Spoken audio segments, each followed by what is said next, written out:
Continuons à parler de la vérité, de la métaphysique, de la science et de la philosophie.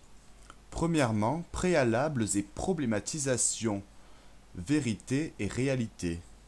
Bien souvent, dans la vie quotidienne, nous confondons les deux termes de réalité et de vérité. Nous disons c'est réel pour c'est vrai. Il vaudrait mieux au contraire, pour clarifier les sens respectifs, faire une distinction nette et commencer par définir objectivement le terme de vérité. La réalité, en effet, désigne le monde en lui-même et dans son caractère d'objectivité. En latin, res veut dire chose, et ce terme a donné le mot français réel. Le réel, c'est d'abord la chose en elle-même. En ce sens, on peut dire que la réalité n'est ni vraie ni fausse, elle l'est tout simplement. Par contre, dès que l'homme pense, parle, émet un jugement sur la réalité, alors ce qu'il pense, dit ou juge peut être ou vrai ou faux.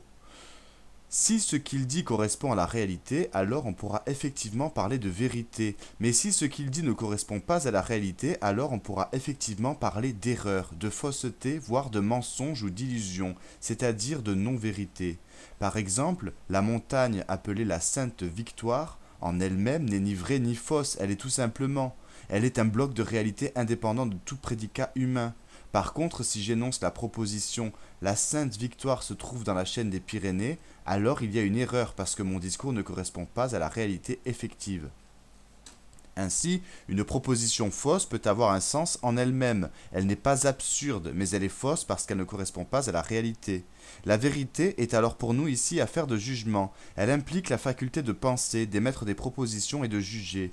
À ce niveau, il est possible de définir la vérité dans son sens premier, usuel, ordinaire et objectif. La vérité est la conformité de ce qu'on dit avec ce qui est. Telle est par exemple la définition de la vérité que donne le Larousse, dictionnaire d'usage courant. La philosophie, elle aussi, définit la vérité en un sens voisin. Elle nous dit que la vérité est la conformité de la pensée avec le réel, ou encore la correspondance de la théorie avec les choses mêmes. Aristote déjà pensait la vérité à partir du concept d'homoiosis, c'est-à-dire de conformité, et saint Thomas d'Aquin à partir de l'adéquatio rei et intellectu, c'est-à-dire adéquation de la chose et de l'esprit. La vérité comme question. Quelles sont les implications de ce qui a été dit? Tout d'abord, la vérité est chose humaine, elle est l'affaire de l'homme en tant que tel. La question de la vérité ne se pose pas pour l'animal. On pourrait alors objecter à cela que l'animal connaît des stratégies de dissimulation. Toutefois, cela ne concerne que le seul domaine naturel et aucunement le domaine culturel propre à l'homme. Cela concerne le domaine physique de la nécessité et non le domaine spirituel de la liberté. Cela concerne la survie et non la vie intellectuelle. La vérité est chose humaine, elle est chose culturelle, mais il y a une autre implication, elle est chose théorique. Que veut dire théorique? On comprend tout d'abord qu'elle n'est pas seulement pratique. Cela veut dire que, à la différence des animaux, la vérité ne concerne pas seulement un obstacle matériel qui suffirait de contourner, de surmonter, voire même de résoudre. Il faut se laisser guider aussi par l'étymologie grecque du terme théorie. Théoria, en grec, est la faculté la plus élevée pour connaître l'intelligible. Elle est la connaissance supérieure, surtout dans la philosophie d'Aristote. Elle est contemplation intellectuelle, et la racine thé indique une connaissance volontaire et soutenue. Cela veut dire aussi que l'activité théorique ne se limite pas à un seul point de détail. C'est pourquoi une vérité singulière ne saurait suffire à l'homme, et la question n'est pas ici celle d'une vérité, mais bien plutôt de la vérité. La vérité engage un processus de théorisation. L'homme, en effet, cherche à dépasser les quelques vérités particulières qu'il peut avoir pour pouvoir atteindre une vérité d'ensemble. Tel est aussi le sens de théorie. Il s'agit d'avoir un point de vue systématique. Il s'agit de faire en sorte que la vérité recoupe la totalité du réel. Une vérité ponctuelle peut être intéressante, mais elle se révèle aussi insuffisante. Pour satisfaire son désir d'intelligibilité, l'homme désire la vérité en tant que totalité. Il souhaiterait que là où les théories qu'il élabore épousent et recoupent sans faille la totalité de ce qui est. Une théorie est une vue d'ensemble sur le réel. Elle est un système cohérent qui permet à l'homme de structurer l'univers dans lequel il vit et de lui donner un sens. Mais bien sûr, si la vérité était donnée d'emblée à l'homme, elle ne ferait ni problème ni question. La vérité se présente à l'homme comme question, le met en question et fait retour comme question. Il est ici possible de proposer sur ce point une différence conceptuelle à faire entre un problème et une question. Nous dirons que le problème est un obstacle ou une interrogation qui peut trouver une solution. Cette solution est objective et en tant que telle, elle met fin au problème. La question est elle aussi un obstacle ou une interrogation, mais elle ne saurait recevoir une réponse définitive et universelle. L'homme propose une ou des réponses, mais la question n'en est pas épuisée pour autant. Le problème trouve une solution qui l'éteint en tant que problème. La question, au contraire, n'est résolue que partiellement et provisoirement, et donc elle se pose à nouveau. L'essence de la question est de faire retour. Par exemple, si on demande à un élève de terminale en mathématiques de résoudre telle ou telle équation, il s'agira certainement d'un problème, c'est-à-dire d'une recherche avec une difficulté à résoudre, mais qui au bout du compte pourra recevoir une solution identique pour tous les esprits rationnels. Par contre, si au même élève en philosophie, un sujet l'interrogeant sur la mort est posé, alors il y aura là une question puisque l'inconnu de la mort ne peut recevoir de réponse satisfaisante qui serait la même pour tout le monde, pour tous les lieux et pour tous les temps. Donc même si on croit apporter une réponse, la question n'étant pas épuisée continuera à se poser. En somme, dire de la vérité qu'elle est une question, c'est dire d'emblée qu'elle concerne la philosophie. Métaphysique, science et philosophie sont trois possibilités pour l'homme d'envisager la vérité. Ce sont ces trois possibilités qui seront ici, au cours de la leçon, successivement examinées et analysées. Intéressons-nous à la métaphysique et à la vérité. Au tout début de sa préface à la critique de la raison pure, le philosophe Emmanuel Kant nous donne ce passage très connu. La raison humaine a cette destinée singulière dans un genre de ses connaissances d'être accablée de questions qu'elle ne saurait éviter, car elles lui sont imposées par sa nature même et qu'elle en est accablée. Elles lui sont suggérées par sa nature même. Ceci veut dire que, du fait d'être conscient, du fait de pouvoir ordonner ses pensées, du fait d'être doué de raison, l'homme ne saurait en rester à la seule immédiateté. L'homme est l'animal qui, pour satisfaire authentiquement le besoin de comprendre, ne peut se cantonner au seul domaine présent. Il est celui qui cherche au-delà et qui n'est satisfait que s'il arrive à relier l'ici-bas et l'au-delà. Au-delà se dit en grec méta et a donné le terme de métaphysique. La raison consiste à enchaîner adéquatement un parce que à son pourquoi. Mais Kant nous dit bien qu'il ne suffit pas de répondre à un pourquoi ou à quelques pourquoi, mais qu'il faudrait pouvoir répondre à toute la série des pourquoi qui peuvent s'enchaîner et notamment aux pourquoi fondamentaux. C'est ainsi d'ordinaire, d'ailleurs, qu'on définit la métaphysique de façon très simple, en disant qu'elle est ce savoir qui répond ou qui répondrait aux questions essentielles de l'homme, c'est-à-dire celles de l'origine, de l'identité, de la destination et du sens. D'où venons-nous? Qui sommes-nous? Où irons-nous après notre mort? Quel est en conséquence le sens de l'existence humaine? En somme, il s'agit pour Kant des questions qu'une conscience humaine ne trouve nulle autre part ailleurs qu'à l'intérieur d'elle-même. À ces questions fondamentales, l'homme a voulu apporter une réponse qui fût vraie, et dans son histoire on peut distinguer deux grands types de réponses, celle apportée par la métaphysique et celle apportée par la science. Nous examinerons d'abord, suivant en cela aussi une chronologie historique, la réponse métaphysique. Au début de son histoire, l'humanité a forgé des théories explicatives de type religieux et métaphysique, fondant alors la vérité sur la croyance en un être transcendant qui permettait ainsi de donner une vision unitaire et structurée de la présence de l'homme dans l'univers. Cet être suprême omni-explicatif, rendant compte de tous les êtres principes et fins de toutes choses, a souvent été décliné, surtout dans les monothéismes occidentaux et pour simplifier abusivement comme Dieu. La religion. L'humanité commence par la religion. La religion est première chronologiquement et historiquement. Il est d'ailleurs possible de faire remarquer que selon les travaux des anthropologues, archéologues et sociologues, la religion apparaît à l'orée de l'humanité comme un phénomène universel. Cela veut dire qu'il existe certes des religions différentes et multiples dans le temps comme dans l'espace, mais le fait religieux se caractérise du moins au début de l'humanité par son universalité. Il n'y a pas de société primitive où l'on ne puisse repérer sous une forme ou sous une autre des manifestations de la vie religieuse. Toutefois, il faut aussi faire la différence entre la religion et la métaphysique. Alors que la métaphysique concerne la spéculation, la réflexion intellectuelle abstraite et rationalisée, la religion, elle, se présente plutôt comme une croyance à dimension sociale et collective. La religion est pour une collectivité humaine donnée, la croyance en une force supérieure, en un être transcendant, un Dieu tout-puissant, croyance elle-même accompagnée de pratiques rituelles et de règles morales qui sont ou des injonctions ou des interdictions. Pour prendre un exemple, on pourrait dire que les récits et les cultes de la mythologie grecque appartiennent à la religion, alors que le traité, la somme théologique de saint Thomas d'Aquin relève de la métaphysique. Dans la métaphysique, il y a une tentative de rationalisation, alors que dans la religion, il y a plus fondamentalement de la croyance.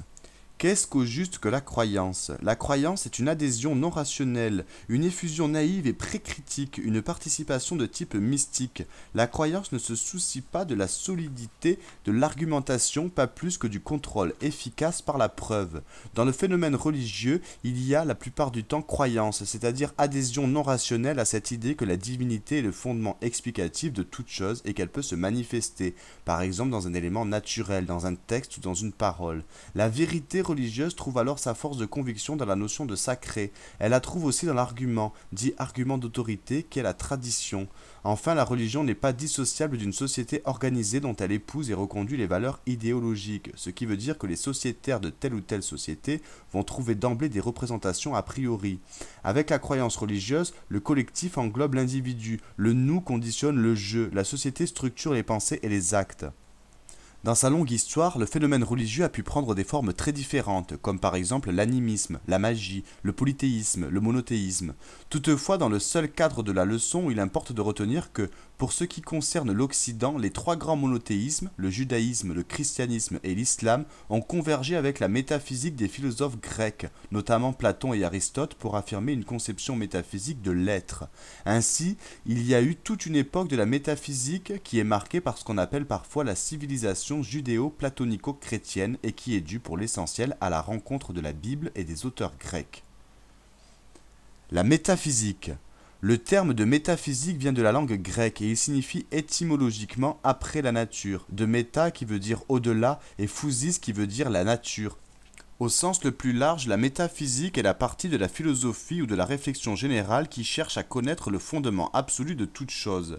La métaphysique essaye à la fois de simplifier et d'expliquer la totalité des choses créées dans l'univers en répondant à la question « Qu'est-ce que c'est qui est ?» ou encore « Quel est l'être qui a donné de l'être à tous les êtres ?»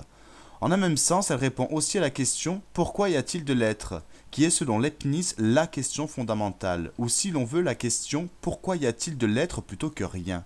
On peut situer historiquement la naissance et la constitution de la métaphysique au 5e et 4e siècle avant Jésus-Christ en Grèce, avec les tentatives des philosophes dits présocratiques, avec l'idéalisme socratique plus tard, mais surtout avec les textes décisifs des philosophes Platon et Aristote. À cet égard, le célèbre mythe de la caverne tiré de la République de Platon joue dans l'histoire de la vérité le rôle d'une métaphore métaphysique fondamentale. Métaphysique veut dire ici qu'il faut dépasser le domaine du physique pour connaître et surtout pour connaître la vérité. Il faut se détourner du domaine du sensible, c'est-à-dire de ce que nous apprend le corps. Le corps est source d'erreurs et même plus, d'illusions. Il importe alors de dépasser le corps et de privilégier la connaissance acquise par l'esprit. Pour Platon, l'intelligible est supérieur au sensible, l'esprit est supérieur au corps, l'œil de l'esprit est supérieur à l'œil physique et matériel. Le difficile passage de l'ignorance à la vérité s'opère par la psuché, c'est-à-dire par l'esprit, mais il vaudrait mieux traduire plus exactement par l'âme. Le soleil métaphorise certes l'intelligible, mais il métaphorise aussi et surtout la vérité, et c'est dans cette matrice de l'image d'un soleil-vérité que l'idée de Dieu viendra, après Platon, se loger. Il est impossible ici de retracer toutes les étapes de la pensée d'Aristote, dont l'œuvre constitue un moment décisif dans l'élaboration ontothéologique de la métaphysique. De la métaphysique d'Aristote, nous retiendrons surtout qu'elle est définie par lui-même comme la science de l'être en tant qu'être, mais aussi la science qui étudie les premiers principes et les premières causes. La philosophie aristotélicienne oriente définitivement l'ontologie métaphysique vers la théologie. Aristote écrit dans son livre La métaphysique: On doit supposer un être qui soit moteur sans être mobile, être éternel, substance et acte pur. La vie appartient à Dieu car l'acte de l'intelligence est vie, et Dieu est cet acte même, et l'acte subsistant en soi de Dieu est une vie parfaite et éternelle. Aussi appelons-nous Dieu un vivant éternel parfait. La vie et la durée continue et éternelle appartiennent donc à Dieu, car c'est cela même qui est Dieu. L'idée de Dieu. Nous pouvons alors nous poser la question de savoir pourquoi il a été possible et pourquoi il est encore possible de dire que Dieu existe. En quoi et pourquoi les êtres humains ont-ils pu penser que Dieu était la vérité même? Quelles sont les raisons qui permettent d'identifier Dieu à la vérité? Dans un premier temps, il est possible de mettre en avant toute une famille d'idées qui a consisté à inscrire l'idée de Dieu dans un dispositif rationnel. Ce sont généralement ce qu'on a pu appeler au cours de l'histoire de la philosophie les preuves de l'existence de Dieu, comme par exemple la preuve cosmologique, la preuve par la contingence, la preuve par la causalité, la preuve par l'idée de parfait. Ces démonstrations qui se veulent rationnelles insistent toutes sur l'idée que le monde ne peut pas s'être créé lui-même. Puisque le monde existe, il faut bien qu'il ait été créé par une entité première, un premier moteur, un Dieu parfait. En somme, pour comprendre l'existence, il faut donner au monde et à l'homme une cause créatrice fondamentale, au-delà de laquelle on ne puisse remonter. Nous ne connaissons pas, du moins si nous respectons le principe de causalité, de cause sans effet pas plus que d'effet sans cause. Puisque le monde est là, c'est qu'il a été effectué et qu'il faut remonter à une cause première ou à une raison principielle. Ainsi, le théologien saint Thomas d'Aquin, dans son livre La Somme théologique, appelle-t-il cet argument la preuve par la cause efficiente, et il affirme que s'il n'y a pas de cause, ou si la série des causes est infinie, alors l'homme n'arrive pas à comprendre et l'univers est absurde. Il écrit qu'il faut alors nécessairement supposer quelque cause efficiente première que tous appellent Dieu.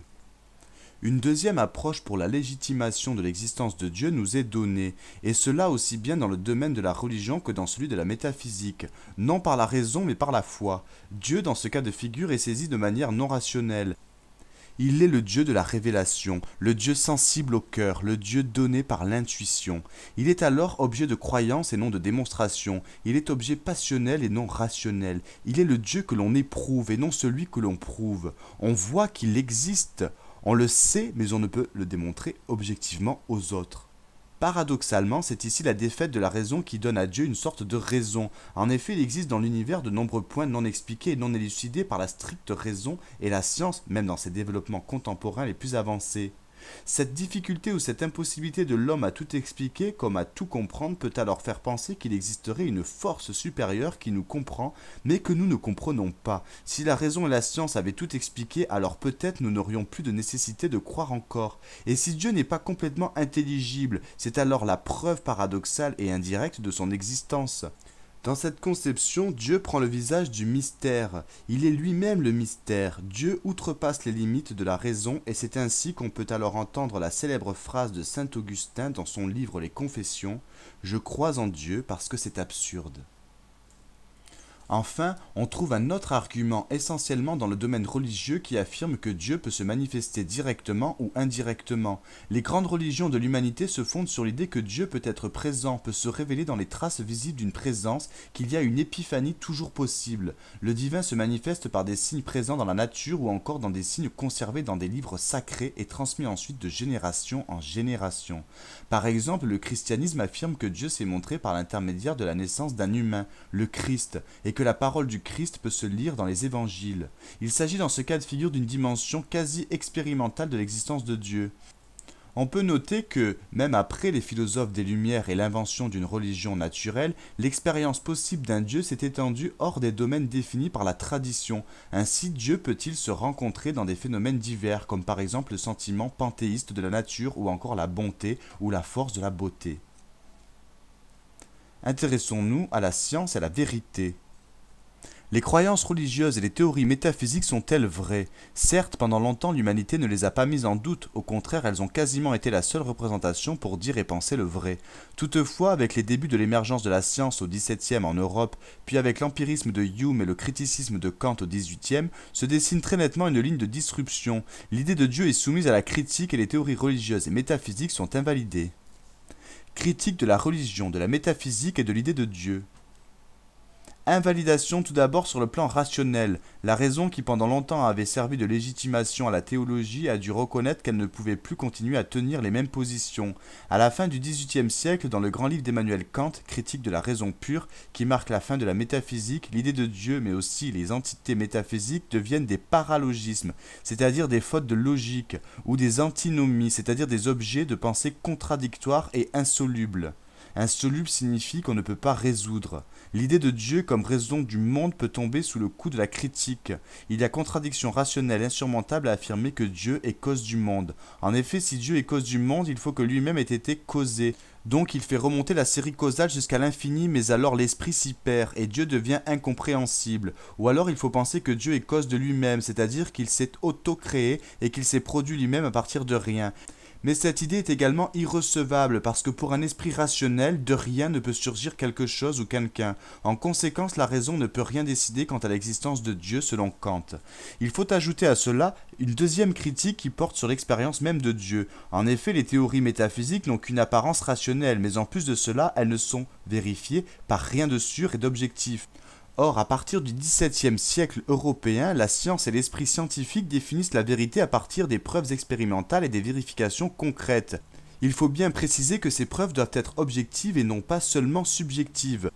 Or, ni la métaphysique, ni les religions ne souscrivent à cet impératif scientifique de la preuve objective. Ainsi, à supposer que l'idée de Dieu puisse être démontrée, il faut reconnaître que Dieu ne peut en aucun cas être objectivement montré. Il n'y a pas de preuve tangible, concrète, objective de l'existence de Dieu, pas plus d'ailleurs que de l'âme ou de la survie dans un autre monde. La métaphysique est peut-être une hypothèse que l'on pourrait envisager, imaginer, mais elle ne saurait être une thèse que l'on pourrait prouver et partager avec les autres sujets rationnels. Emmanuel Kant a écrit à ce sujet que la métaphysique est une science imaginaire et que l'absolument inconditionné ne se rencontre pas du tout dans l'expérience. En somme, il y a désormais une différence à faire entre la physique qui est vraie et la métaphysique qui ne souscrit plus à nos critères de vérité et qui est une illusion. Pour nous occidentaux, selon l'expression de Martin Heidegger, la métaphysique n'est plus vraie parce qu'elle ne correspond à rien de réel et de prouvable. Dieu est un non-objet pour la science. Dernier point, la montée du rationalisme scientifique du XVIIe au XXe siècle s'est accompagnée de la critique systématique des religions. On sait que Dostoïevski puis Nietzsche ont prononcé la parole Dieu est mort. Cela peut vouloir dire que les critiques menées contre le phénomène religieux ont fini par aboutir à un état collectif d'incroyance. Il n'y a pas eu une critique mais des critiques, critiques multiples, nombreuses et convergentes. Par exemple, critique philologique des textes sacrés, critique historique des événements relatés dans les textes sacrés, critique biologique du créationnisme. Les sciences exactes comme la physique, la chimie ou la biologie se fondent sur ce que Gaston Bachelard a appelé un matérialisme rationnel, conception absolument étrangère à la religion qui est idéaliste. Implicitement donc, ou explicitement, les sciences ne peuvent qu'être en désaccord avec les religions. En plus de cela, il y a eu les critiques venues des sciences humaines comme l'histoire, l'économie, la sociologie, la psychologie. Ces sciences-là, quant à elles, ne tiennent pas le discours religieux pour vrai, mais essayent d'en comprendre le fonctionnement. C'est ainsi que Karl Marx a vu dans la religion une illusion destinée à supporter la misère économique. De même, Sigmund Freud a psychanalysé le phénomène religieux et y a vu, lui aussi, une illusion destinée à supporter la misère psychologique. Pour ces deux penseurs qu'on a pu appeler les maîtres du soupçon, les dieux ne sont qu'une fiction, ils ont été inventés. À ces critiques de type scientifique, il faut ajouter la lutte conduite au XVIIIe siècle par les philosophes des Lumières, comme Voltaire ou Diderot par exemple, qui a contribué à dévaloriser la religion en dénonçant les excès irrationnels comme le fanatisme, la superstition, le dogmatisme hostile à la liberté de penser, l'hypocrisie morale, mais aussi l'anti-humanisme foncier. Enfin, une des différences les plus notables entre la science et la religion, eu égard à la vérité, vient de ce que la religion est un phénomène faussement universel. En effet, il n'y a pas une religion, mais des religions, alors que les théories scientifiques sont universelles et qu'il n'y a qu'une science. Comment dès lors choisir une religion plutôt qu'une autre, alors que les affirmations des religions sont souvent contradictoires entre elles, voire polémiques? Comment juger qu'un Dieu puisse être supérieur à un autre si ce Dieu est lié à l'argument d'autorité et à l'influence a priori de telle ou telle société sur ses sociétaires? À cause de cela, on peut dire que les religions sont plutôt des croyances dogmatiques et improbables, particulières à un groupe et transmises par la tradition, mais certainement pas des vérités démontrées universellement et prouvées objectivement. La vérité de type scientifique. On peut situer en Europe au XVIIe siècle le lieu et le moment où les théories scientifiques vont venir s'emparer de l'idée de vérité, détrônant par là même les croyances religieuses et les théories métaphysiques. Avant d'établir en quoi la science peut être dite vraie, il est nécessaire de rappeler deux événements historiques constitutifs de la science. Au XVIIe siècle, on voit se dégager une science à part entière qui étudie certaines lois de la nature et qui a pour nom la physique. À cet égard, il faut bien reconnaître que l'œuvre de Galilée joue un rôle princeps, notamment en ce que ce physicien a systématiquement utilisé les mathématiques pour comprendre le réel. La fameuse phrase de Galilée « La nature est écrite en langue mathématique » constitue une révolution qui va autoriser l'émergence du continent science. Ainsi, la science engage une place particulière et prépondérante en ce qui concerne les mathématiques. La science apparaît à partir du moment où les mathématiques, qui sont universelles et apodictiques, vont servir de langage aux théories et où de plus les résultats et les applications concrètes vont prouver que les mathématiques ne sont pas un langage abstrait vide, voire fictif, mais qu'il correspond bien à la réalité. À la même époque, la philosophie et l'œuvre de Descartes mettent en avant la place et la fécondité de la raison. Pour Descartes, la raison est le bon sens, c'est-à-dire la faculté de distinguer le vrai d'avec le faux. Elle est la seule méthode, ce qui veut dire en grec le chemin, qui puisse nous conduire avec certitude vers la vérité. C'est sur ce socle rationaliste cartésien que pourront advenir les sciences exactes comme la physique avec Galilée au XVIIe siècle, la chimie avec Lavoisier au XVIIIe et la médecine expérimentale avec Claude Bernard au XIXe. Que faut-il dès lors appeler exactement science? Étymologiquement, le terme de science vient du latin scire, qui veut dire savoir. Mais bien sûr, la science n'est pas n'importe quel savoir, elle est ce savoir rationnel et expérimental qui a pris naissance au XVIIe européen et qui depuis s'est systématiquement amplifié et généralisé. Pour définir la science, il faut dire qu'elle est une connaissance objective qui établit entre les phénomènes des rapports universels et nécessaires, autorisant la prévision de certains résultats ou de certains effets. Eu égard à la science, c'est-à-dire par rapport à la science, nous trouvons un remaniement des critères de vérité. Quels sont dès lors ces critères et en quoi et pourquoi pouvons-nous dire qu'elle est vraie? La science est vraie d'abord parce qu'elle est rationnelle. Certes, une science est d'abord une théorie d'ensemble relative à l'explication d'un objet. Par exemple, la physique explique la nature, la chimie explique la matière, la biologie explique le vivant. Mais pour que cette théorie soit vraiment scientifique, il faut qu'elle soit formellement un système rationnel. Que veut dire rationnel ?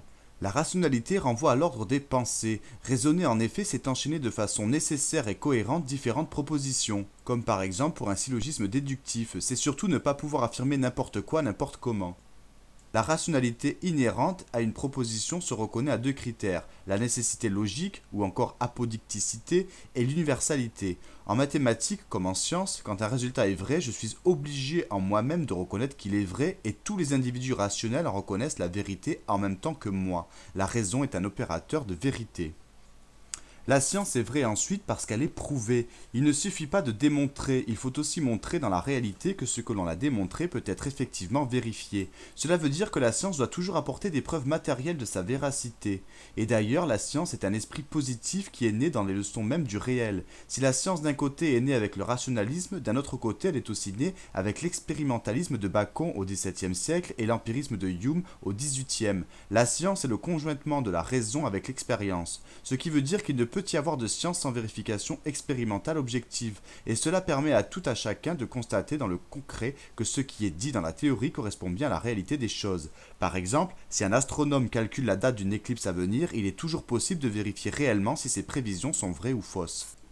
En somme, pour qu'il y ait science, il faut qu'il y ait une théorie rationalisée et que cette théorie soit elle-même prouvée par la réalité. Il s'agit alors d'un accord, d'une conformité avec le réel qui est ici la conformité d'une théorie rationnelle avec les données de l'expérience. Et c'est en ce sens aussi que pour nous la science peut être dite vraie.